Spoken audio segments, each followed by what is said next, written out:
So in this module, we went through and took a look at the 5 different phases that an attacker goes through. He first starts off with doing some recon. Again, remember there's both active and passive versions of reconning.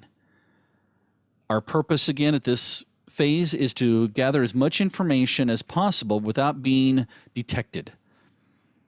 We then go through and start scanning, trying to discover. This gets a little, scanning has a tendency of being a little bit more active instead of passive, but there are passive mechanisms.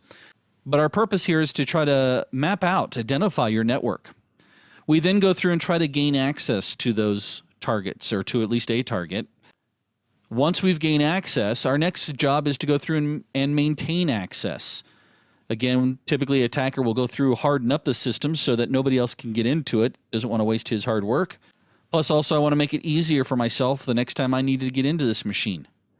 And then finally, we talked about clearing our tracks, cleaning up after ourselves, making sure that nobody can see that we were in. We don't want people, after all that hard work that we went through, we want to make sure that nobody detects it, reimages the machine, or patches it, or whatever. I don't want them to see that.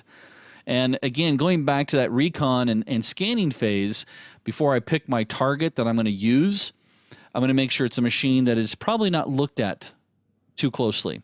For example, I'm not going to necessarily hit a server up as my target initially. My first machine into your network is going to be something like, a great example would be maybe it's a computer system that handles your phone systems. Had a company that they had a computer that maintained their logs for their salesmen, their outbound calls, their inbound calls, how many calls they were making each day so they could hold their salespeople accountable. Well, guess what? This program that they were using was so old that it was still running on Windows XP. That was only running Service Pack 1 because Service Pack 2 had some issues with this application. And you'll never guess what we found on that box. So now that you understand our different hacking phases, next up we're going to go through and talk about the attack types.